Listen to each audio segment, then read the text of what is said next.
성경 봉독 전에 우리 항종제 선거 광고를 먼저 하도록 하겠습니다.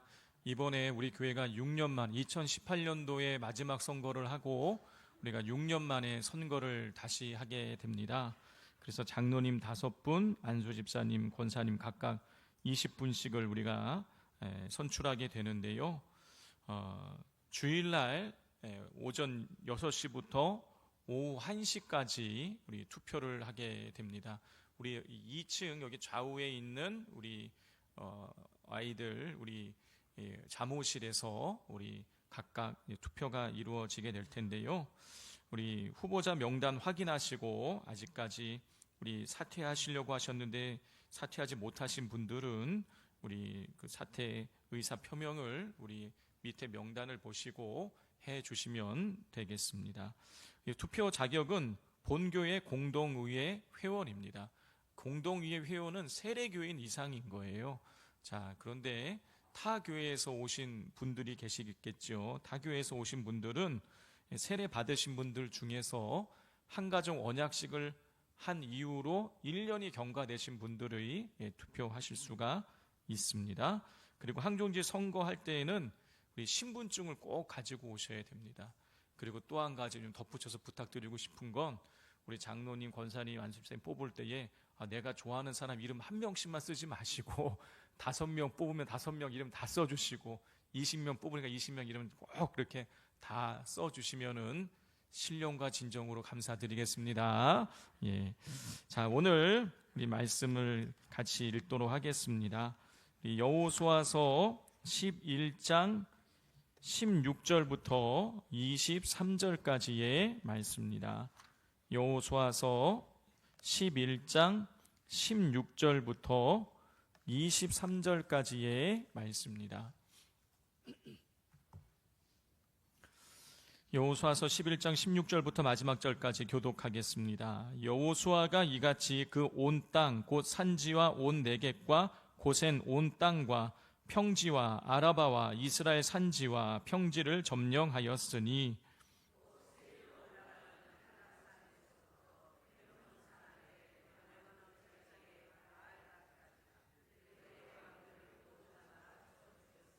여호수아가 그 모든 왕들과 싸운 지가 오랫동안이라.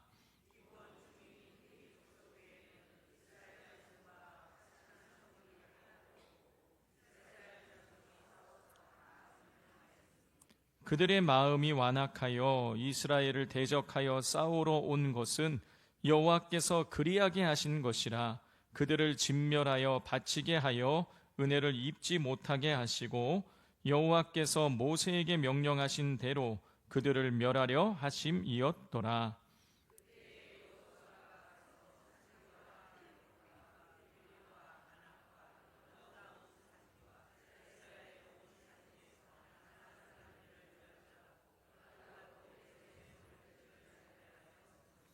이스라엘 자손의 땅에는 아낙 사람들이 하나도 남지 아니하였고 가사와 가드와 아스도데만 남았더라.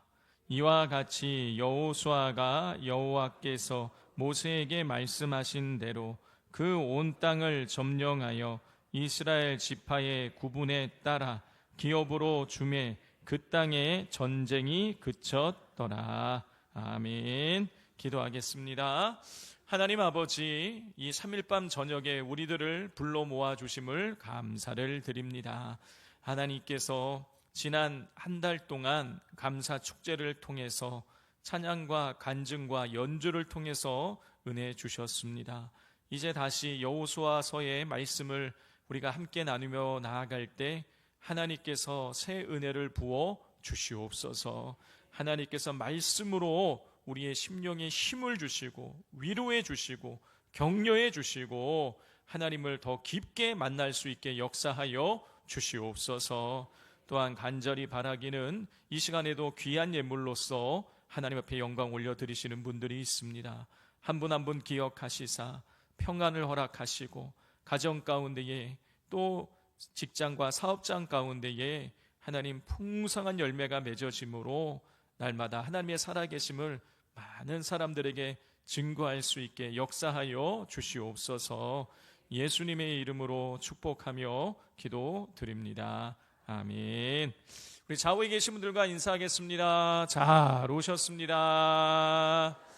사랑합니다. 축복합니다. 또 선포하겠습니다. 예수님이 부활하셨습니다. 살아계셔서 당신과 함께하고 계십니다. 할렐루야. 11월 한 달 동안 우리가 감사축제 하느라 이 여호수아서의 말씀을 같이 나누지 못했었습니다. 그래서 오늘은 이 앞서 다루었던 내용들을 조금 정리하고 오늘 이 본문 말씀으로 다시 들어가도록 하겠습니다.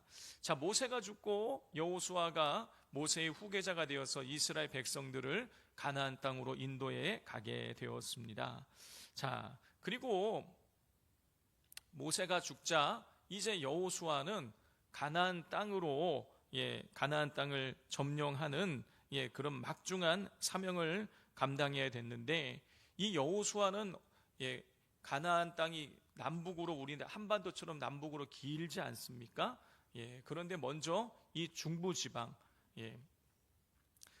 여리고와 그리고 아이성을 먼저 점령하고, 그리고 또 아이성 옆에 있는 기브온 사람들과 화친함으로 말미암아 가나안 땅 중부 지역을 차지하게 되었습니다. 자, 그리고 난 이후에 이 기브온이 이 배신하고 이스라엘 편에 섰다라는 소식을 듣고 남쪽 지역에 있는 이 예루살렘 왕이 주변에 있는 네 나라를 선동해서 예루살렘까지 포함해서 5나라가 연합군을 구성해서 기브온을 공격해 들어오게 되는데, 자, 이 지도를 우리 한번 보도록 하겠습니다.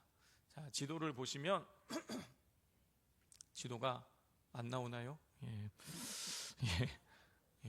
지도를 보시면 이제 여리고가 있고 저 아이가 있고 기브온이 있죠. 그런데 저 기브온이 이제 이스라엘 편에 서게 되니까 예루살렘이 바로 자기네 코앞이잖아요. 이제 이스라엘이 기브온이 자기들을 공격할 수 있다는 위협을 느낀 것이죠. 그래서 기브온이 헤브론, 아르뭇, 라기스, 에그론 이렇게 네 나라를 포섭을 해가지고 5나라가 연합군을 구성을 해서 기브온을 이제 공격해 들어가게 됩니다. 자, 그러자 기브온이 어떻게 하겠어요? 저 길갈 땅에 머물러 있었던 여호수아에게 급히 사람을 보내가지고 지금 이 남쪽 지역 연합군이 우리를 공격해 들어온다라고 이렇게 전가를 보내게 되는 것이죠.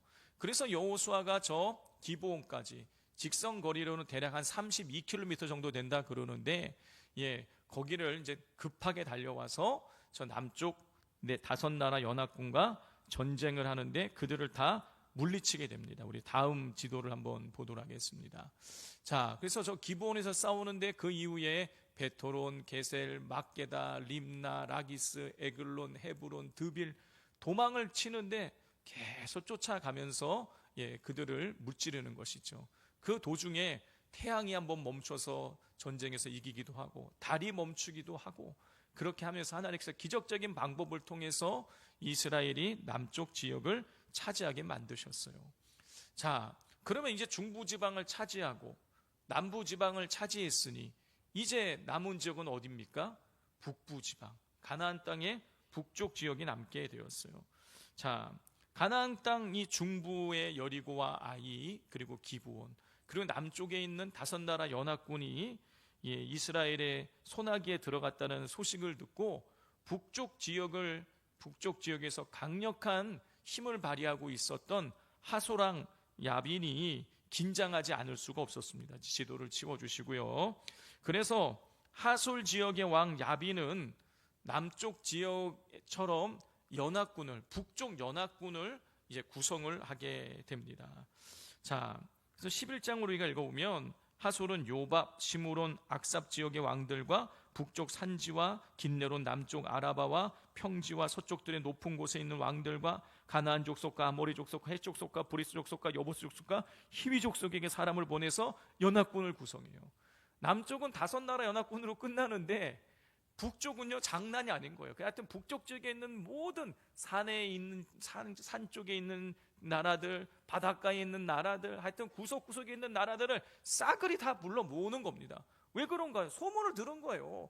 남쪽 지역까지 그렇게 허무하게 패배했다는 소식을 듣고 이 모든 하여튼 힘을 다 동원해가지고 연합군을 구성을 합니다. 그리고 그들이 메롬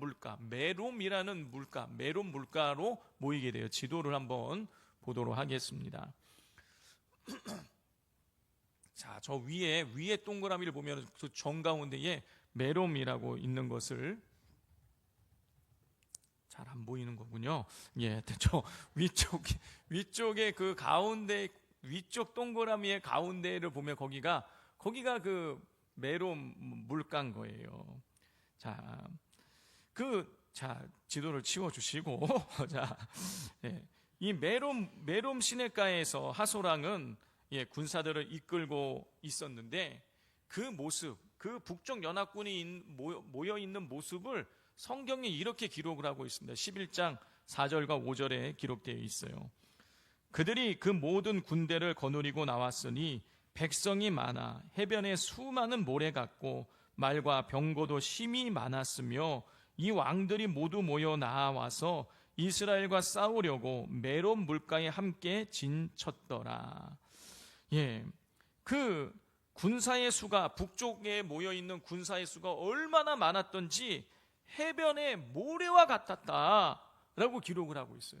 여러분, 얼마나 많았으면 해변에 모래와 같이 사람이 군사의 수가 많다고 기록을 할까요? 거기다가 강력한 무기가 될 수 있는 말과 병거도 심히 많았다고 기록을 하고 있어요. 여러분, 군사는 해변에 모래와 같이 많고 말과 병거는 힘이 많고, 이에 비해서 이스라엘은 군사가 고작 60만 명 조금 넘는 숫자인 거예요. 그리고 말과 병거는 없었습니다.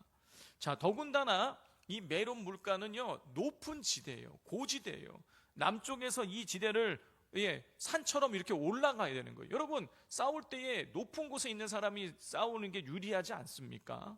자, 그러니까 군사 수도 적고 무기도 없고 낮은 지형에서 싸워야 되고, 모든 면에서 이스라엘이 이 북쪽 연합군과 싸워서 이길 수 있는 확률은 거의 제로에 가까운 거예요.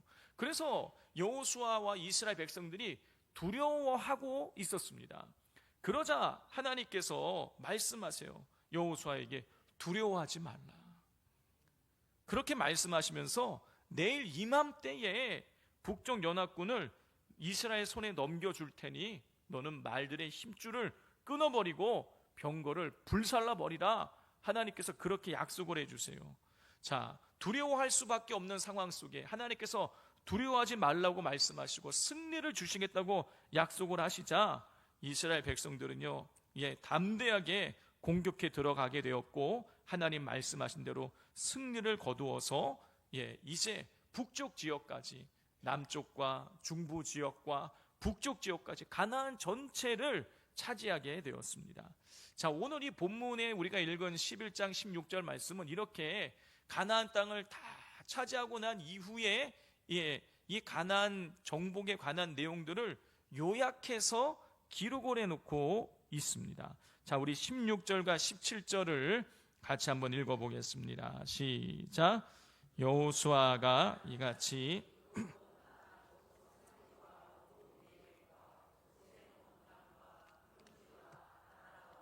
이스라엘 산지와 평지를 점령하였으니 곧 세일로 올라가는 한락산에서부터 헤르몬산 아래 레바논 골짜기에 바알갓까지라 그들의 왕들을 모두 잡아 쳐 죽였으며 그랬어요.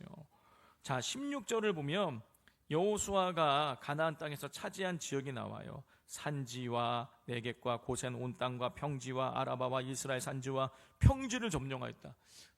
도대체 구체적으로 어디인지를 알 수가 없어요. 어디서부터 어디인지. 그런데 17절 보면 곧 그러면서 정확하게 경계를 말씀해 주시는데, 세일로 올라가는 한락산에서부터, 한락산 동그라미 쳐보세요. 한락산에서부터 헤르몬산 아래 레바논 골짜기에 바알갓까지라. 한락산에서부터 바알갓까지를 이스라엘 백성이 점령했다라는 거예요. 자, 다음 지도를 한번 보도록 하겠습니다. 이것도 지도가 잘 나오나 모르겠네요. 지금 영안이 열리신 분들은 보이실 겁니다. 이 제일 밑에 보면, 제일 밑에, 제 머리로 가렸나요? 제일 밑에 보면 산이 하나 보여요. 제일 밑에. 거기가 한락산이에요. 한락산. 그러니까 저기서부터 어디까지나 바알갓 제일 위에 보면 바알갓이 보이죠. 그러니까 저 제일 밑에서부터 제일 위에 글자 안 보이도 꺼멓게 뭐가 있는 그 지점까지 거기까지를 이스라엘 백성들이 차지했다라는 거예요. 그러니까 남쪽부터 북쪽까지 이스라엘 백성들이 이 가나안 땅 전체를 차지했다라는 것을 우리가 알 수가 있는 것이죠. 자, 이제 지도는 접어주시고, 자, 그런데 남쪽부터 이 남쪽 끝에서부터 북쪽 끝까지를 이스라엘 백성들이 다 차지했는데, 19절에 보면 여호수아가 차지하지 않은 땅이 있었죠. 기브온 주민들과 화친을 했기 때문에 그 기브온 땅은 차지하지 않았고, 또 22절을 보면 가사와 가드와 아스도 지역은 또 차지하지 않은 것을 우리가 볼 수가 있습니다. 그거 외에는 모든 땅을 다 차지한 것이에요. 자, 근데 성도 여러분, 우리가 이걸 보면은요, 이 여리고성 전투부터 가나안 이 마지막 이 북쪽 지역까지 점령하는 과정을 보면 그냥 성경 선호장으로 끝나요. 그 내용이. 우리가 선호장을 읽다 보면 가나안 땅을 금방 다 차지했어. 이러니까 굉장히 그냥 뭐 삽시간에 이 땅을 다 차지한 것처럼 그렇게 여겨지는데, 여러분 그렇지 않다라는 거예요. 우리 18절 말씀을 같이 한번 읽어보겠습니다. 시작. 여호수아가 그 모든 왕들과 싸운 지가 오랫동안이라 그랬어요. 16절 17절에서 차지한 땅의 경계를 이제 하나님 말씀해 주셨는데, 그거를 싸운 지가 오랫동안이라. 그러니까 오랫동안 전쟁을 했다라는 거예요. 자, 그래서 그러면 얼마 동안 전쟁을 한 것일까 궁금했어요. 성경에는 안 나오니까. 그 성경을 연구하는 학자들의 그 자료들을 찾아봤더니, 학자들의 의견이 대체적으로 이제 일치를 해요. 짧게 보는 사람은 5년, 길게 보는 사람은 7년. 이렇게 학자들마다 의견이 다른데 대략 5년에서 7년 정도가 걸렸을 것이라고 그렇게 추정을 하더라고요. 성도 여러분, 5년에서 7년 어떻습니까? 짧은 것 같으신가요? 아니면 긴 것 같으신가요? 여러분, 어제 밤에 오랜만에 잠을 일찍 자려고 보다 깜짝 놀랐어요. 잠이 안 오는 거예요. 이게 뭔 일이 이게 터졌나? 저희 부모님 다 서울 계시는데 이거 뭔 일이 터졌나? 그 몇 시간인데도 사람이 속이 타들어가는 거예요. 여러분, 우리나라 6.25가 여러분 몇 년 하지 아십니까? 3년하고 1개월 했어요. 휴전하기까지 3년 1개월 걸렸어요. 3년 1개월 동안 우리나라에서 전쟁이 일어나는 동안에 우리나라가 완전히 쑥대밭이 됐습니다. 남아난 게 없었어요. 물론 이 여호수아가 전쟁할 당시에는 뭐 그 6.25 전쟁 때처럼 폭탄이나 막 이런 게 없었기 때문에 땅이 황폐화되지는 않았겠지만, 여러분 전쟁을 하는 이스라엘 백성들 마음은 5년, 7년 동안 계속 밥만 먹고 전쟁을 하면서 마음이 얼마나 불안하고 두렵고 떨렸겠어요. 여러분, 하루하루가 피를 말리는 날이었을 것이에요. 자, 그런데 중요한 것은 그렇게 하루하루 목숨을 건 전쟁을 통해서 적과 꿀이 흐르는 그 땅을 차지하게 되었다는 것입니다. 성도 여러분, 이 가나안 땅은요, 영적으로 보자면 하나님 나라를 상징하는 것이에요. 근데 이스라엘 백성이 그 하나님 나라를 온전히 자기의 것으로 만들어 나가기 위해서 5년에서 7년 정도의 전쟁을 계속 치루었다라는 것이에요. 여러분, 이건 뭘 상징하는 것이겠습니까? 여러분, 우리가 하나님 나라 가는 그날까지 계속해서 영적 전쟁이 있다라는 뜻인 것이에요. 성도 여러분, 사탄은 우리가 하나님 나라 들어가지 못하도록 수단과 방법을 가리지 않고 싸움을 걸어옵니다. 여러분, 사탄이 방해하는 방법은 다양해요. 여러분, 뱀이 하와를 어떻게 무너뜨렸습니까? 거짓말로 무너뜨린 거예요. 이거 먹어도 안 죽는다. 너가 이거 먹으면 하나님처럼 된다. 거짓말로 속였어요. 미혹에 넘어간 거예요. 사탄이 우리를 그렇게 하와를 꼬시듯이 우리를 거짓말로, 하나님 없어도 돈이 있으면 살 수 있다, 예배드리지 않아도 너가 얼마든지 너의 영적 상태를 유지할 수 있다, 이런 식으로 여러분 우리를 거짓으로 우리 스스로를 미혹시켜서 넘어뜨릴 수 있다는 거예요. 여러분, 또 사탄은요 우리에게 두려움을 줘서 우리가 하나님을 의지하지 못하게 만들 때가 있어요. 여러분, 갈멜산에서 바알과 아세라 선지자 850명과 맞서 싸워서 이겼던 그 엘리야가 그거 끝난 직후에 어떻게 됩니까? 이세벨 여왕이 죽여버리겠다 이 얘기를 듣고 어떻게 해요? 도망갑니다. 엄청 도망가요. 성경을 읽어보면 키로수는 안 나오지만 이 지역에서 이 지역으로 도망갔다 그러는데, 그거를 지도로 놓고 보면은요 하룻밤 사이에 얼마를 도망가냐? 80km를 도망가는 거예요. 여러분, 사람이 하룻밤 만에 걸어서 80km 도망가는 게 가능한 일일까요? 그럴 정도로 두려움에 떠는 거예요. 분명히 조금 전에 하나님의 역사 가운데에 불이 내려오고 제단에 불을 다 살라먹고 막 물을 살라먹고 난리가 났는데, 금방 이 사단이 두려움을 주니까요 거기에서 하나님을 그냥 바라보지 못하고 잊어버리는 거예요. 여러분, 사단은요 우리에게 두려움을 줘서 불안감을 줘서 우리가 하나님을 의지하지 못하게 만들 때도 있는 거예요. 또 다윗처럼 우리에게 정욕을 일으켜서 하나님으로부터 죄를 짓고 멀어지게 만들 때도 있다는 것입니다. 솔로몬처럼 우리를 교만하게 만들어서 하나님 앞에서 교만을 부리고 내 힘으로 살아가려고 그렇게 만들어서 또 넘어뜨릴 때가 있다는 거예요. 가룟 유다에게 사단이 예수를 팔려는 생각을 넣었던 것처럼 우리에게 부정적인 생각을 넣어서 우리로 하여금 하나님께 가까이 나아가지 못하도록 그렇게 할 때도 있다는 거예요. 하여튼 사탄은 다양한 방법을 통해서 할 수 있는 한 최선을 다해서 여러분 우리를 넘어뜨리려고 아등바등하고 있습니다. 여러분, 그렇기에 사도 바울은요 죽음을 이제 곧 자기가 재판을 받고 죽게 되겠구나 하는 그 마지막 서신서를 쓰면서 이런 고백을 합니다. 디모데후서 4장 7절입니다. 나는 선한 싸움을 싸우고 나의 달려갈 길을 마치고 믿음을 지켰으니. 바울이요 얼마나 강력한 영권이 있었던 사람이에요. 여러분, 수많은 병자를 고치고 독사에 물려도 아무 해를 받지 않을 정도로 강력한 믿음과 능력이 있었던 사람인데, 그의 고백이 뭐냐? 선한 싸움을 싸워왔다라는 거예요. 바울도 끊임없이 사단의 공격을 당했던 것입니다. 예수님도 사단의 이 마귀의 시험을 당하지 않았습니까? 하물며 우리는 말할 것도 없는 것이죠. 끊임없이 사탄이 우리로 하여금 하나님으로부터 멀어지게 만들기 위해서 끊임없이 우리에게 공격을 가해 오게 되는 것이죠. 여러분, 그러므로 우리는 하나님 앞에 가는 그날까지 영적인 경각심을 가지고 깨어서 기도해야 됩니다. 기도하지 않고는 사단이 주는 미혹과 시험과 속임수에 넘어갈 수밖에 없어요. 여러분, 특별히 여러분 이 교회적으로 보면은 교회가 시험 드는 그런 순간들이 공통적으로 거의 모든 교회가 겪고 있는 일들이 있는데 뭐냐? 그게 선거철입니다. 선거철. 여러분, 선거를 하고 나면 내가 원하는 결과가 나오지 않으면 여러분 그동안에 했던 나의 봉사와 헌신이 다 물거품처럼 느껴지고 사람에게 섭섭한 감정이 일어날 수밖에 없어요. 선거는요, 선거를 통해서 사탄이 틈을 타는 것입니다. 여러분, 그래서 우리가 5주 전부터 기도 합주회로 기도하자고 제가 그렇게 말씀을 드렸던 것이에요. 이제 며칠 남지 않았습니다. 우리 성도님들께서 같이 기도해 주십시오.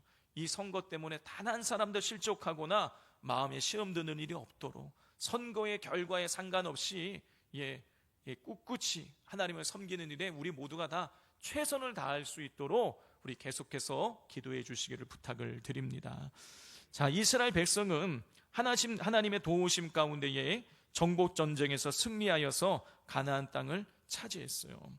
자, 그런데 이스라엘 백성들과 가나안 땅에 있는 족속들이 그렇게 전쟁을 하게 되고 이스라엘이 그 전쟁에서 승리하게 된 이유를 성경이 이렇게 기록을 하고 있습니다. 우리 20절을 같이 한번 읽어보도록 하겠습니다. 시작. 그들의 마음이 완악하여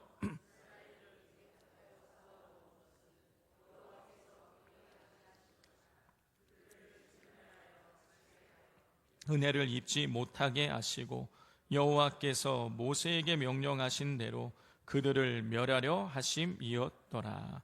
성경은요, 가나안 땅의 족속들의 그 마음이 완악하여 이스라엘을 대적하여 싸우게 된 것이 여호와께서 그렇게 하게 하셨기 때문이라고 기록을 하고 있어요. 자, 이렇게 보면 가나안 족속들은 이스라엘과 싸울 마음이 없는데 하나님께서 가나안 족속들의 마음을 완악하게 만들어가지고 막 그들을 충동질을 해서 이스라엘과 싸워서 망하게 하신 것처럼 그렇게 보여요. 자, 그런데 그런 뜻이 아닌 것이죠. 여러분, 한번 그냥 이건 상식적으로 생각해 보면 되는 거예요. 여러분, 하나님께서, 선하신 하나님께서 누군가를 임의로 그냥 악하게 만들어가지고, 일부러 악하게 만들어가지고 그거 망하게 하실 리가 있습니까? 그렇지 않으시겠죠. 하나님께서 멀쩡한 사람을 일부러 악하게 만들어갖고 망하게 하실 리가 없어요. 여러분, 그렇다면 가나안 땅의 족속들의 마음이 완악하여서 이스라엘과 대적하여 싸우게 된 것이 여호와께서 그렇게 하셨기 때문이라는 이 구절은 어떤 뜻일까요? 여러분, 그 뜻은 무엇이냐? 하나님께서 가나안 족속에 이 원래 가지고 있었던 완악한 마음을 그냥 내버려 두셨다라는 뜻이에요. 그대로 그냥 내버려 두셨다는 거예요. 여러분, 사도 바울도 하나님께서 죄악 가운데 있는 자들을 그냥 내버려 두실 때가 있음을 언급했습니다. 로마서 1장 28절이에요. 또한 그들이 마음에 하나님 두기를 싫어하매 하나님께서 그들을 그 상실한 마음대로 내버려 두사 합당하지 못한 일을 하게 하셨으니. 성도 여러분, 사도 바울은요, 하나님께서 마음에 하나님 두기를 싫어하는 사람들의 마음을 그냥 내버려 두셨다 라고 그렇게 기록하고 있습니다. 여러분, 하나님께서 우리를 인도해 가시죠. 하나님께서 우리 인간 가운데 하나님의 주권을 행사하십니다. 그런데 하나님께서 우리들에게 주권을 행사하시는 방법은요, 크게 보면 다양한 방법이 있지만 크게 두 개로 나눈다면 이겁니다. 첫 번째는 선택과 예정이에요. 하나님께서는 당신의 계획을 따라 선택하시고 일을 예정하셔서 당신의 주권을 행사하시고 우리를 이끌어 가실 때가 있어요. 또 한 가지는 뭐냐? 유기예요. 유기. 신학적인 용어로 유기라 그러는데, 유기의 뜻은 뭐냐? 그냥 내버려 둠이에요. 내버려 둠. 하나님이 그냥 선택과 예정은 하나님의 적극적인 개입과 간섭이라면, 유기는요, 그 적극적인 개입과 간섭을 하지 않으시고 그냥 내버려 두시는 거예요. 하나님께서는 선택과 예정을 통해서 당신의 주권을 나타내기도 하시지만 때로는 그냥 내버려 두심을 통해서 나타내기도 하신다라는 거예요. 웨스트민스터 신앙 고백서를 보니까 그 유기를 헤아릴 수 없는 하나님의 의지라고 표현을 하고 있어요. 유기가 그냥 내버려 두심이 헤아릴 수 없는 하나님의 의지라는 거예요. 인간이 하나님의 그 왜 내버려 두지 그걸 헤아릴 수는 없지만 하나님이 그렇게 그냥 내버려 두고 방치하실 때가 있다라는 것이에요. 자, 그 예가 오늘 이 본문에 나오는 이 가나안 족속의 완악한 마음을 그냥 내버려 두시는 거예요. 하나님께서는 누군가의 삶에 간섭하지 않으시고 내버려 두시는 경우들이 있어요. 때로는 그렇게 내버려 두심을 통해서 선한 일을 이루기도 하시지만 성경을 보면 거의 대부분은 이 내버려 두셨을 때, 유기를 하실 때에는 거의 대부분 그 심판을 이 위에 서인 것을 우리가 볼 수가 있습니다. 여러분, 아이성 전투를 한번 떠올려 보세요. 첫 번째 1차 아이성 전투를 할 때에 성경을 읽으면 그 이스라엘 백성 그 성경에 보면은 단 한 번도 여호와라는 하나님이라는 단어가 한 번도 나오잖아요. 이스라엘 백성이 단 한 번도 하나님을 언급하지 않습니다.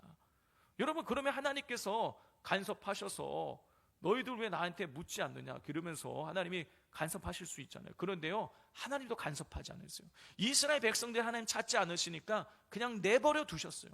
간섭하지 않으셨어요. 그런데 결과가 무엇인 것입니까? 패배였어요. 하나님은 내버려 두심을 통하여서 이스라엘에게 하나님 없이는 승리할 수 없다라는 사실을 알게 하셨어요. 그래서 어떻게 됩니까? 대가를 치르고 이스라엘 백성들이 회개하고 돌이켜서 그 이후부터 하나님을 의지함으로 말미암아 아이성 전투에서 승리하고 남쪽 연합군과 싸워서 승리하고 북쪽 연합군과 싸워서 승리해요. 그런데 그 승리는 이스라엘의 승리가 아니라 하나님께서 두려워하지 마라, 내가 그들 너의 손에 붙여주겠다고 하셔서 하나님을 의지함으로 승리를 거두게 되는 것이죠. 성도 여러분, 하나님께서 여러분 우리의 삶에 적극적으로 개입하시고 간섭하시는 것, 그게 은혜인 거예요. 여러분 요나를 한번 생각해 보십시오.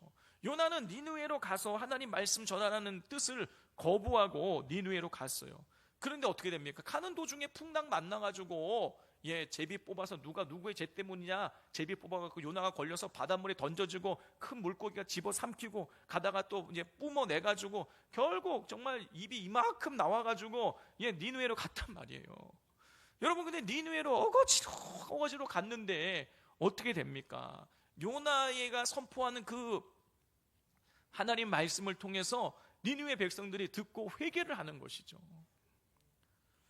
여러분 하나님의 간섭으로 인해서 니느웨 백성들의 생명이 살아나게 되고 요나는 하나님의 도구로 쓰임받는 은혜를 누리게 되는 것이에요.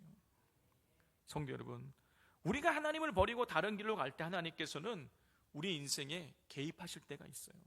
고난을 주시고 환난을 주시고 어려운 일을 만나게 하시고, 그렇게 하셔서 하나님만을 찾게 만드실 때가 있다라는 것입니다. 여러분 그렇게 보자면 여러분 우리 인생에 하나님께서 간섭하셔서 고난 주시고 환난 주시고 어려움 시험 주셔서 하나님을 의지하게 되는 것, 그게 복인 것입니다. 여러분 만약에 하나님께서 저희 집 가정에 간섭을 하지 않으셨다면 오늘 저는 없었을 것 같아요.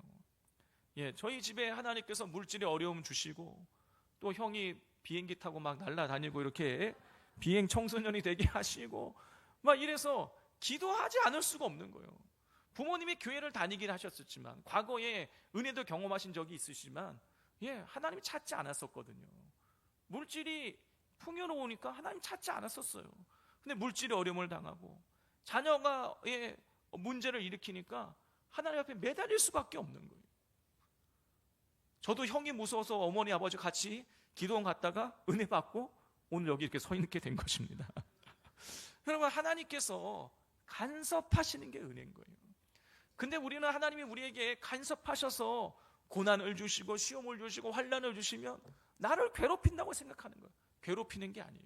그게 은혜인 것입니다. 여러분 그러므로 하나님께서 우리의 삶에 간섭하실 때 그것이 은혜인 줄 알고 하나님 앞으로 나아가서 하나님 앞에서 왜 나에게 이런 일이 있는지를 여러분 물어보시기를 바랍니다. 그렇게 하나님의 뜻을 묻고 나아가면 하나님께서 이스라엘을 형통케 하셨듯이 우리의 삶 역시도 하나님께서 형통케 만들어 주실 줄 믿습니다. 오늘 이 말씀을 기억하면서 함께